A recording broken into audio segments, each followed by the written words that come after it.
शर्मिला और विकास अपने घर में शाम की चाय का मजा ले रहे थे। तभी बाहर से आइसक्रीम वाले की आवाज आती है।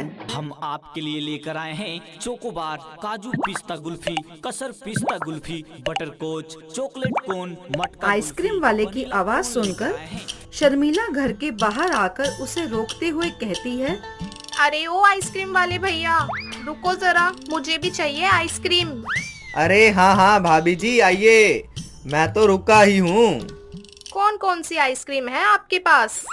हमारे पास हर तरह की आइसक्रीम है, mango flavour, chocolate flavour, milk flavour.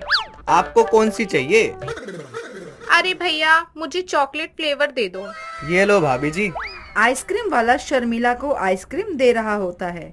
तभी वहाँ पर विकास आ जाता है और शर्मिला से कहता है, अरे शर्मिला, तुम यहाँ आइसक्रीम लेने आई हो और वहाँ तुमने अपने कप की चाय भी खत्म नहीं की और यहाँ तुम आ गई आइसक्रीम लेने। अरे तो क्या हुआ जो मैं आइसक्रीम लेने आ गई?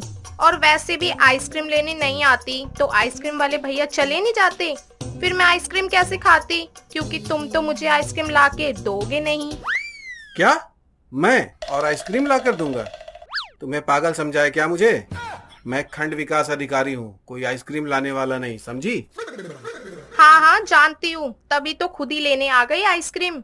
और ये कौन सी किताब में लिखा है कि चाय पी रहे हो तो आइसक्रीम नहीं खरीद सकते? और लिखा भी होगा तो मुझे क्या, मुझे तो आइसक्रीम खानी है तो मैंने ले ली बस। लाओ भैया, आप मुझे मेरी आइसक्रीम दे दो। शर्मिला आइसक्रीम लेकर अपने घर में चली जाती है और उसके पीछे विकास भी चला जाता है।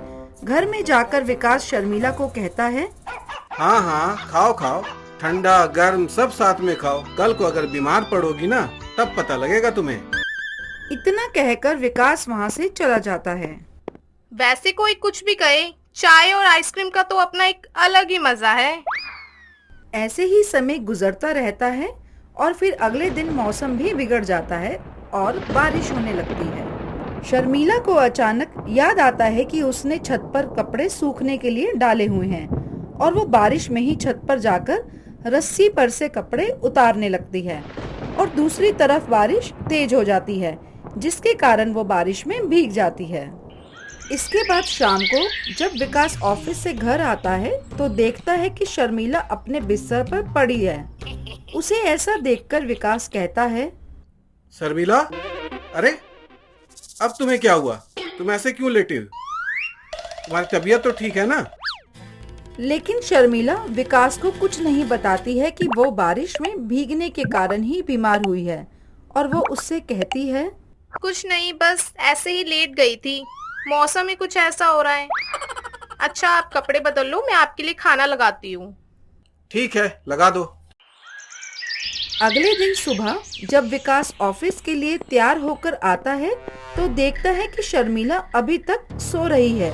वो उसे जगाता है और देखता है कि उसे काफी तेज बुखार है।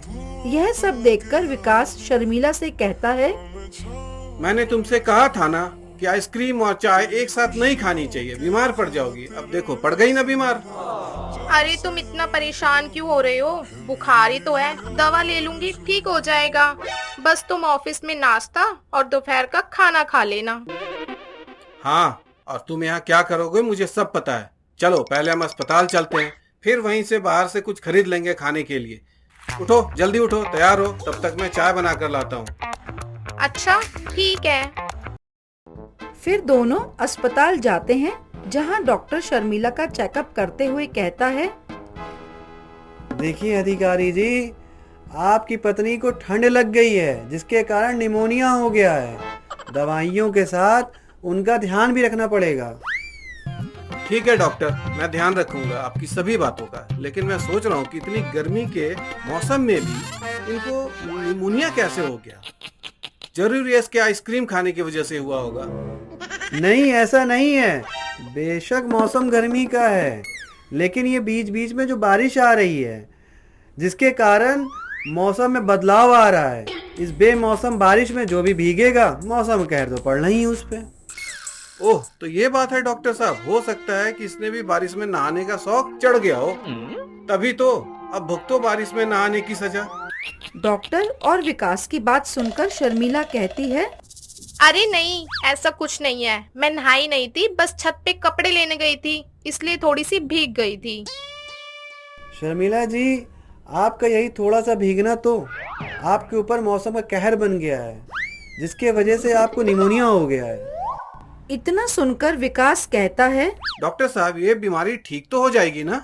नहीं, इतने जल्दी ठीक नहीं होंगी, कुछ तो समय लगेगा। लेकिन अगर किसी वजह से शर्मिला जी आप पानी भीगी या पानी में लगातार काम किया तो फिर से निमोनिया होने का डर है। हे भगवान, ऐसा भी होता है क्या? ये तो सच में ही मौसम का कहर बरसना है। अब क्या करेंगे हम? अरे आप इतनी चिंता क्यों करते हो? मैं हूँ ना, मैं अपना ख्याल खुद रख लूंगी और दवा भी समय से ले लिया करूंगी। और फिर आप हो ना मेरे साथ। शर्मिला की बातें सुनकर विकास धीमी सी आवाज में मुंह बनाते हुए खुद से ही कहता है, इसमें सही क्या है? यार, मौसम का कहर तो इस पर नहीं बल्कि मुझ पर ही बरसा है। विकास की खुसफुसाहट शर्मिला को हल्की सी सुनाई देती है। तभी शर्मिला कहती है, अरे ये क्या क्या बोल रहे हो आप? साफ साफ बोलो ना, जरा मैं भी तो सुन लूं, क्या बोल रहे हो आप? विकास थोड़ा घबराकर और डॉक्टर की तरफ इशारा करते हुए शर्मिला से कहता है, कौन? मैंने तो कुछ कहा ही नहीं। चाहो तो डॉक्टर साहब से भी पूछ लो। क्यों डॉक्टर साहब, आपने कुछ सुना क्या?